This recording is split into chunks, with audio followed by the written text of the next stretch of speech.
So Sana, thank you very much for accepting my invitation. I really appreciate it, and very nice to talk to you. Today, I would like to ask you a few questions about your experience as a PhD student, as well as an early stage researcher. So, if you're ready, we can get going. Yeah, I'm ready. Perfect. So, the first question is obviously to get to know you a little bit. So, can you tell me a bit about yourself? Who are you? What have you done? Basically, a brief Okay. introduction. Okay. So basically, my name is Sana Malik. I will not say Dr. Sana Malik, although I have, recently defended my PhD viva, but still I'm in the process of submission of final thesis.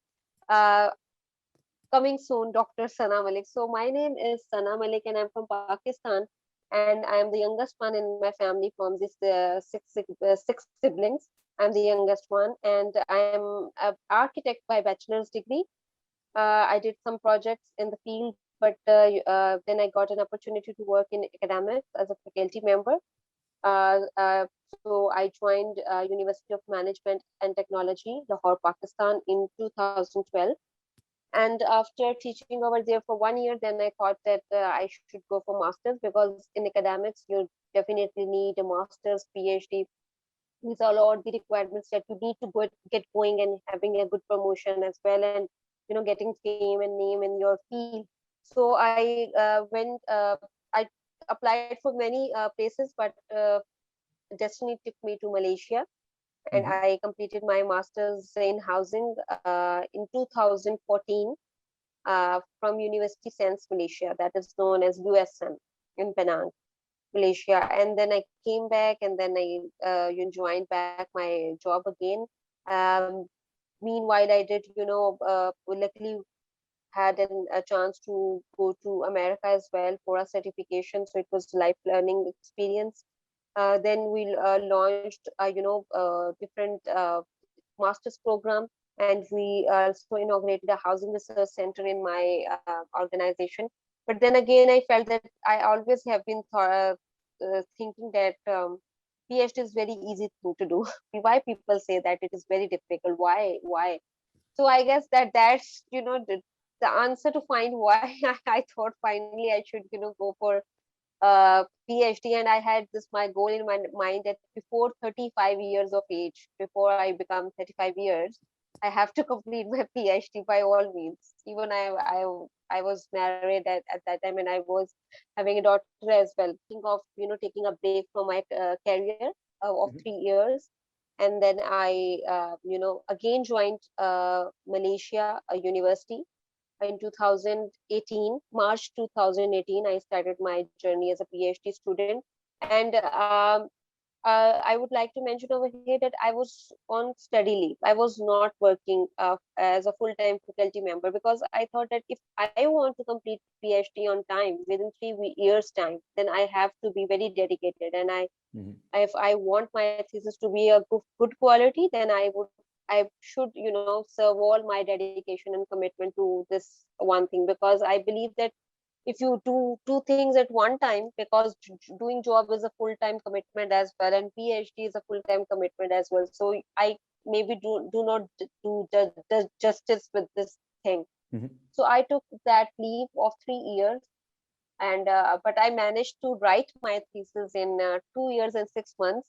Just write, no viva, nothing. Just I write my thesis with all the hard days of desperation, and this is a journey of every PhD student.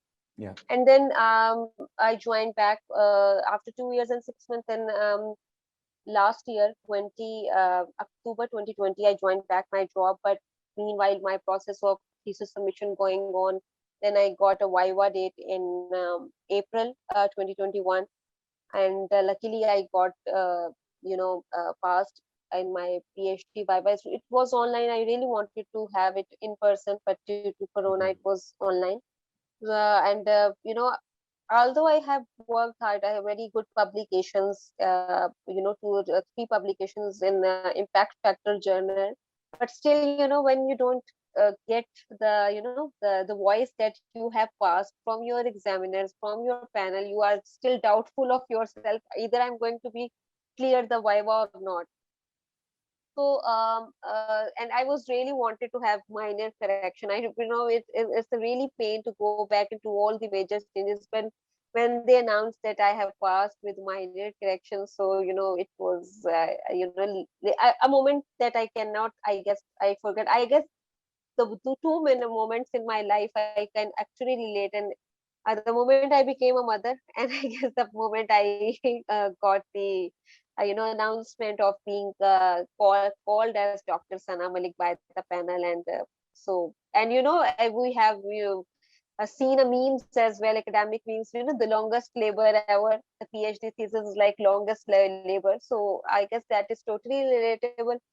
And after getting done with my viva, then I also being appointed by my organization as director for housing research center, Mhm. besides working as assistant professor in School of Architecture and Planning. So this is my brief introduction.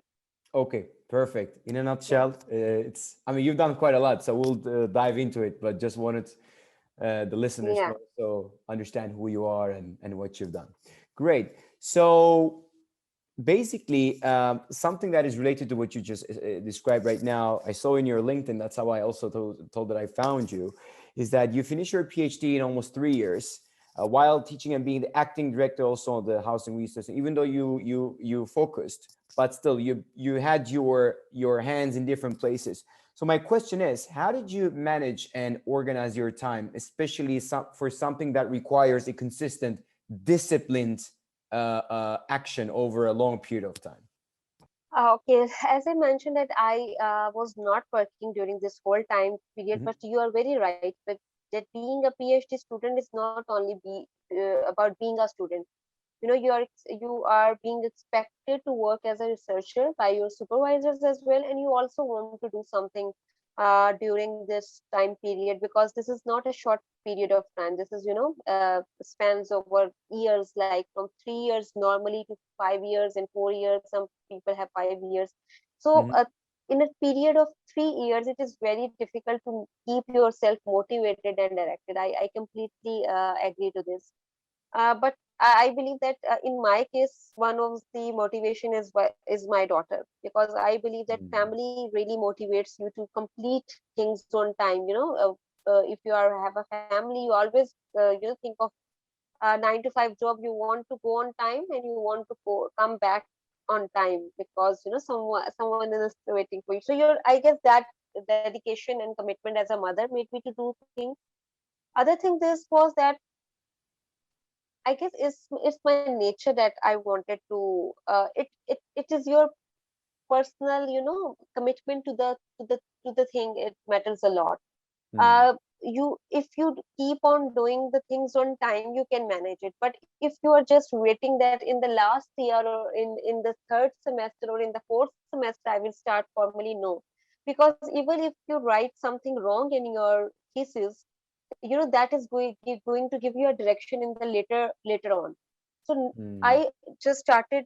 I will describe you that in the first semester, after 6 months, I just presented my proposal. I knew that it is going to be rejected. I knew this, but I just wanted to present it, so I know that what are my loopholes, or where I have to work hard.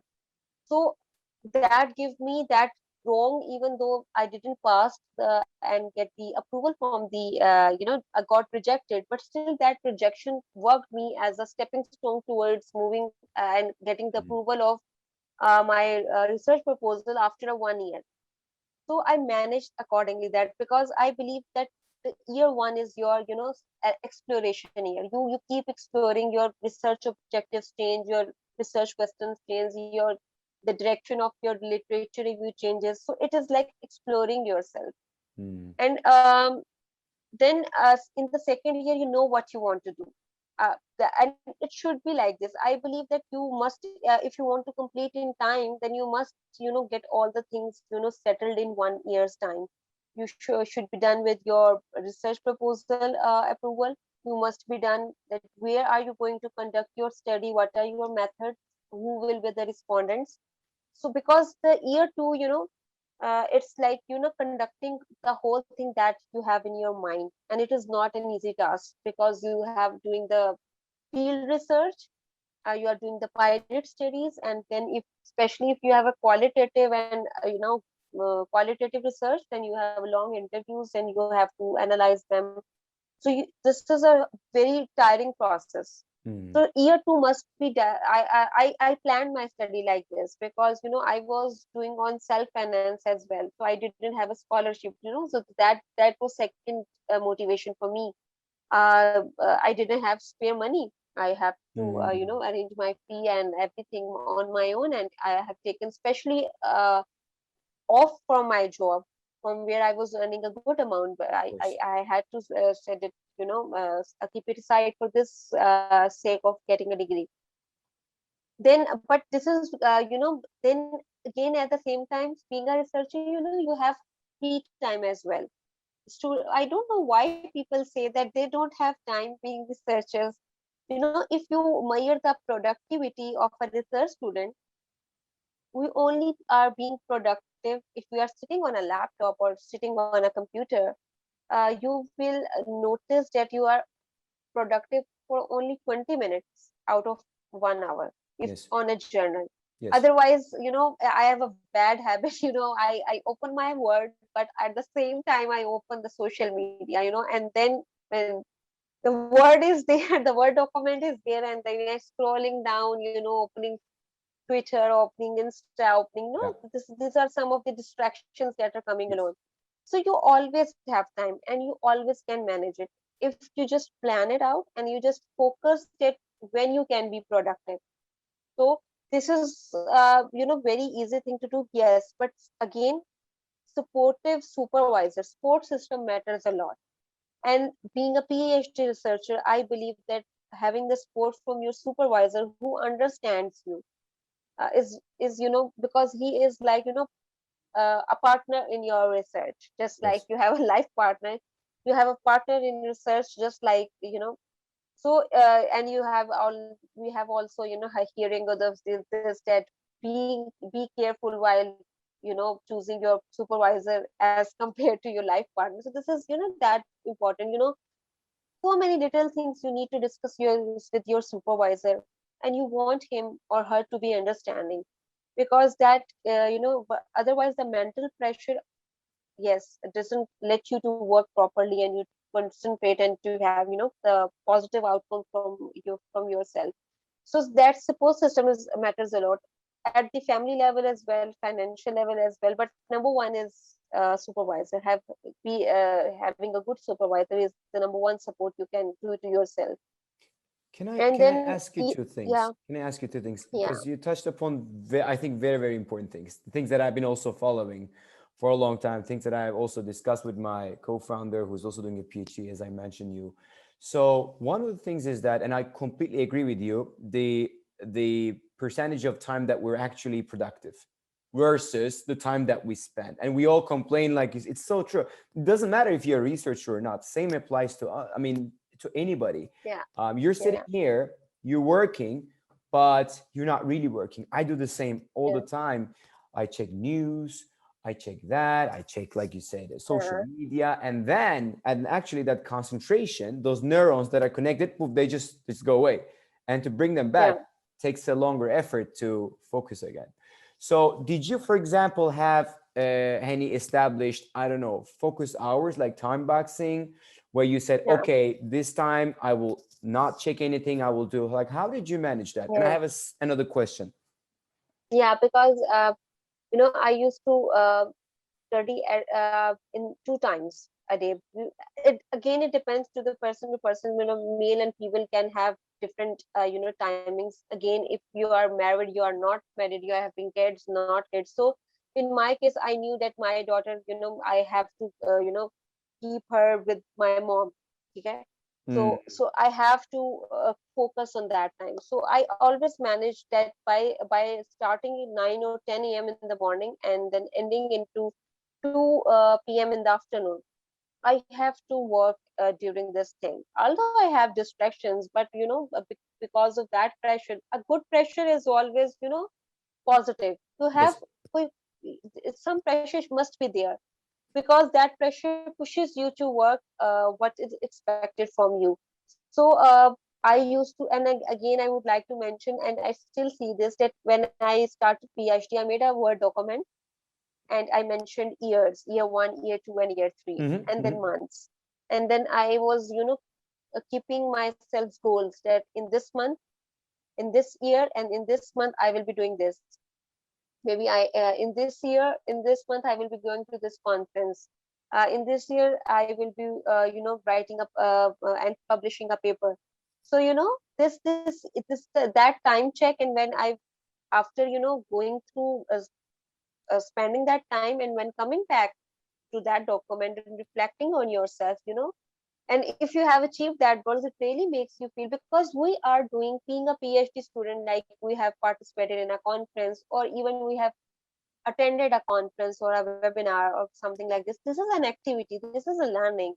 You can actually, show to your supervisor as well. You can show to yourself that you have, actually give time to these things as well, which unconsciously or subconsciously, keep developing your, productivity level, and, keep developing your intellectual level, while you are writing or Yes.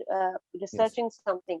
Like in the year one, I planned for a UK conference, and it helped me a lot. And by that time, I was, aiming on one conference, and I luckily got another conference. So, from one thing I made to attempted two things. So I guess this is very important. I knew this, that, from this month, I must be writing, up till chapter 3, chapter 1, chapter 2, chapter 3, introduction, literature and methodology must be completed before I go into the field for my conduction. So I guess this keeping checks really helps me, I understand. keeping the diary. Yeah, Uh, yeah. But I guess, um, in research, time management is everything. If you can everything. Yeah. manage time, you can write, you can, do anything Yeah. with PhD. And luckily, I also go to manage a work, on a World Bank project in my year three last year. So, Okay. it was a great opportunity, because they contacted me based on my paper, which I published from the literature review of my PhD studies. This is Mhm. really important, that you Mm. must be, publishing as well. It's just not that, just you have locked yourself in a, in a nutshell, and you are saying that I will publish after I complete my thesis. No, I guess some universities intentionally put the pressure that, it's a graduation requirement. Like in my university, it's a graduation requirement that you must publish two papers. So it is important that you keep publishing while you are writing, and while you are doing the PhD, because it gives you me it gives you to help connections with the the world outer, other than the academics, where your paper can be, and your work can be hired by someone else. I like your attitude. You have this typical startup mindset where move fast, break things, kind of like you don't wait for perfection. Like you said in the beginning of your PhD, also, I submitted it. I knew it would be rejected, but then with that feedback, you learn and then you actually improve and move forward. I think I know not everybody has it. Sometimes me neither, but it's actually a very good way of tackling things and actually not lose time but actually be productive with the feedback that you won't get if you keep yourself waiting. So I think that's really really key what you're doing. The second Yeah. question that I wanted to ask you about the supervisor, because this is something that I see all the time. People have been either complaining or have been very happy. It's like there's no middle. It's always this way or that way. So, would you have any suggestions as to what a PhD student in the beginning of their journey can maybe look for, can do to make sure there is a good fit, there's a good fit between the supervisor that they can work with for the next 3 4 years, like you said, it's a relationship, and then themselves. Um, in my case, he was my teacher from masters. So Okay. yeah. So I knew, because in my masters I was not married, I was not a mother. So I explained everything to him before starting my PhD. That this will be my restrictions. That I will not be living for the whole time in Malaysia, and I will be, visiting Malaysia, twice a year, when we have some. Otherwise, we will be keeping in touch in email, because in my university it is totally research based. So I have this opportunity, so I planned accordingly. I guess mostly students don't plan, and they don't they keep the academic and personal life very separate, Separate. because they are interconnected. Even our professional and personal life are very interconnected, so we must don't hesitate or feel shy to talk about it. Okay. So I mentioned everything to my supervisor that this will be my condition, and I knew it that if I am going to do a PhD on this mode, I will be needing a very supportive supervisor, because I will not be having will be there physically. So he understood everything. There's little things that you need a sign, you need a signature, you need to some recommendation for something. And I must suggest you must go for a young supervisor as well, because they are more active. They Mm, are more active in sharing ideas with you. If you ask them something, they reply you instantly, rather than keep making you keeping wait for months and days, weeks, and this. So in my case, I was lucky enough, because I applied for two universities in Malaysia. But one university was number one university in the University of Malaya, and this mhm. one is third and number four. So if I wanted to go for number one university, I would not be having a supportive supervisors.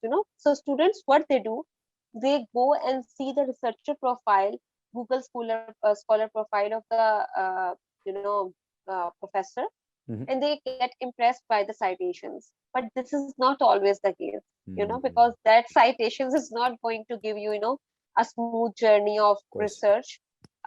So one thing in my case, I knew him before, but other students, what they can do, they can take the reviews from the people who have done PhD or being supervised by the person they looking at them as a future supervisor. So that feedback can help them to select their supervisor.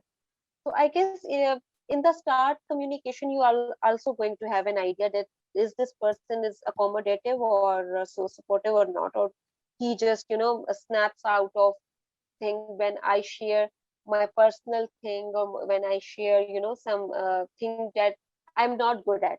Because supervisor expect you to be good at all the times, but I guess look at the human part as compared to the citation and H index and Google Scholar. I would advise this. Yeah. Okay. Oh, So this is fantastic. really important. Fantastic. Yeah. Yeah, I really, I wasn't thinking of asking this, but since you mentioned it, I thought it would be good to also share what, and it's Yeah. good that you Yeah. mentioned about the reputation of the school or the citations versus actually choosing the Yeah. person. So, which is much Yeah. more important. Fantastic. Okay, then. Actually, you already answered one of the questions that I wanted to ask, which was what essential skills do you think a PhD student should have or apply to make the smooth journey? But I think this about the planning, the timing, and choosing the. Yeah. I got. Yeah. Yeah. I That. think that was a great answer to that. So I have another question about your social profile because I saw that Yeah. you have a Twitter account or a Yeah. panel, I don't know what it's called, Twitter account called Yeah. PhD Friend, Yeah. which is a very nice icon and some nice advice actually as you're covered. So why did you start it, and what is your goal by establishing this channel? So this, I have been asked this question before as well, and I really enjoyed answering it. Um, Actually, this was not meant for academic account. Initially, I had made an account in 2011, a decade ago, 10 years ago, but I was never active on this. Then suddenly, when I was in entered my third year of PhD, and I have to start writing, when you are writing on the computer, you get very boring, Yeah. and you like to communicate and something. So one thing was to kill my boring thing from writing the PhD thesis and looking at the laptop only. One thing was that, and second thing was I had in my mind that why every news channel refer to the Twitter account of a person, you know, if it is a politician, if it's an actor, they always talk about that, this person has tweeted about this. They never tell this that Facebook, this person has a Facebook post like this. So I thought that maybe in the international world, or maybe in the corporate world, it is Twitter is the most authentic and most highly rated a social media platform. Mhm. So these two thoughts. Then firstly, I started with my own name, Sana Malik, but then I got to connected with some other very cool academic accounts with other from other countries like Academic Chatter, Mm. PhD voice. So I started, they really supported me whenever I, tag them in my post, in my tweet, they retweeted it. So then I came to know that the person and the account which is having a more followers is going to have a more reach. Then, and I was, and this is my nature. What I think when I make something a goal, I want to achieve it by any means. That's So great. I know there was a pressure of, but I believe you believe me that that motivation, this gives me motivation. When I was having a bad day or sad day, when I was not productive on the writing a page, maybe at some days I couldn't write a page. While writing a thesis, I couldn't be, you just stuck your, sometimes you're just stuck at one place. So, this social media, this good words of appreciation, there's some academic activity going on the social media, and 2020 was the year of lockdown as well in every part of the world. Yes. Yes. So this was the motivation. I really enjoyed, I used to enjoy my thesis writing in the night, and besides I having after writing a one paragraph or one page, I see, oh my god, I have got this much notifications and this much like, I remember there is a trend on Twitter like Follow Friday. So that Follow Friday, gives me sometimes like thousands of followers, in one night, just because on one tweet. So um then I switched the name to PhD friend Sana, because I see that there is no one from Pakistan, and there is no academic account on Twitter from Pakistan. So I see so many accounts from USA, UK, Canada, Right. a lot of them, or all of them. So that was the third reason that I started, I changed the name, because I wanted to give it, specifically for the academics, for the PhD students, for the master students, for the research students. And then I'm still thinking, because I have crossed 10,000 followers. Now I'm thinking, maybe in the future I will use it, like, as a proper platform, because of such being having such followers. And then I got training from this surfing on the Twitter. I got another account who for offering a free coaching for using Twitter. Then I got I got selected, and I had interview, and she told me about some tactics to use Twitter.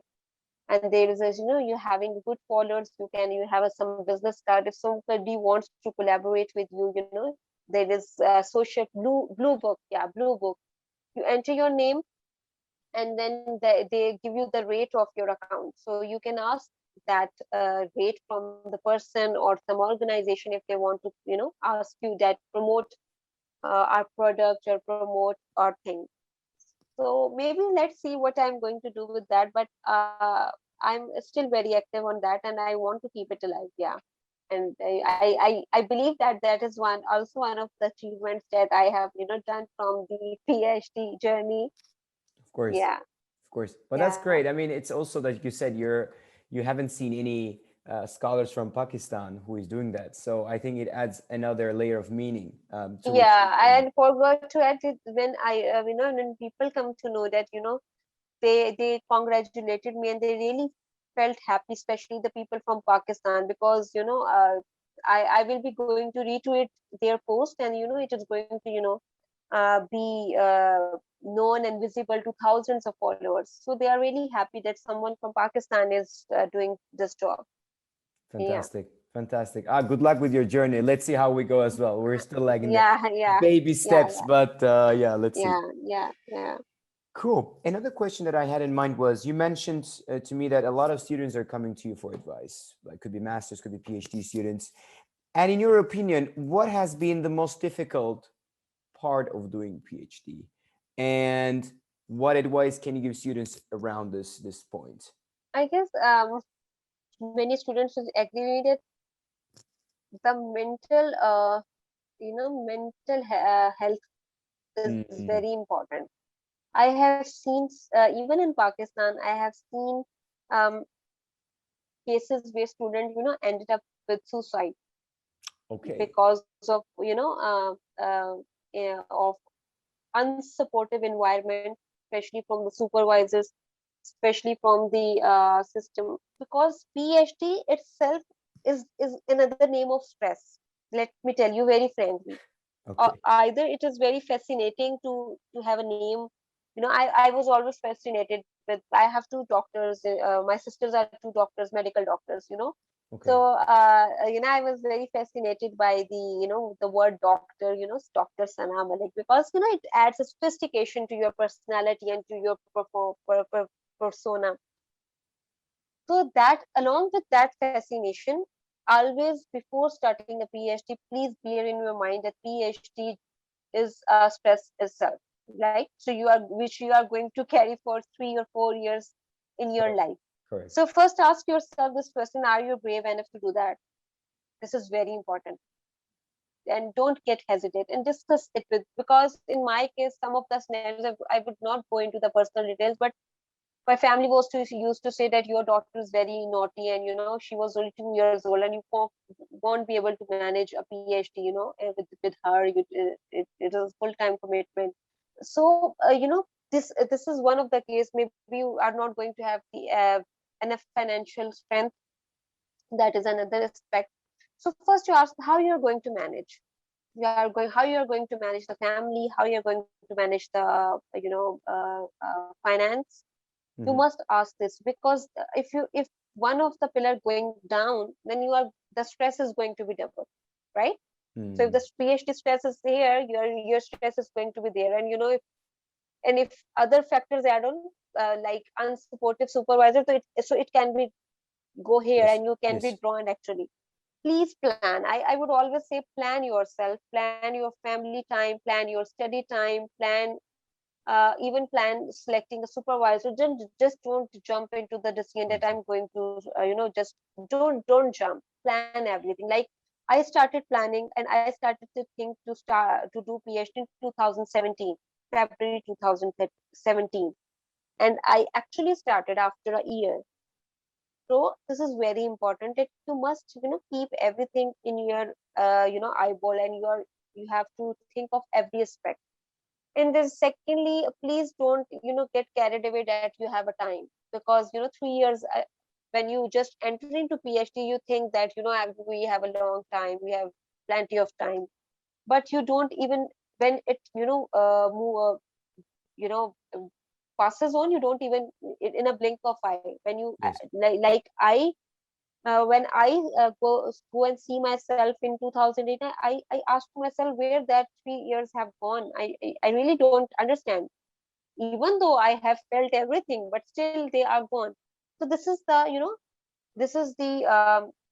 value of time. It is never going to come back. It is never going to come back. So Yes. please plan your day, and don't work on weekends. Don't work in the evenings.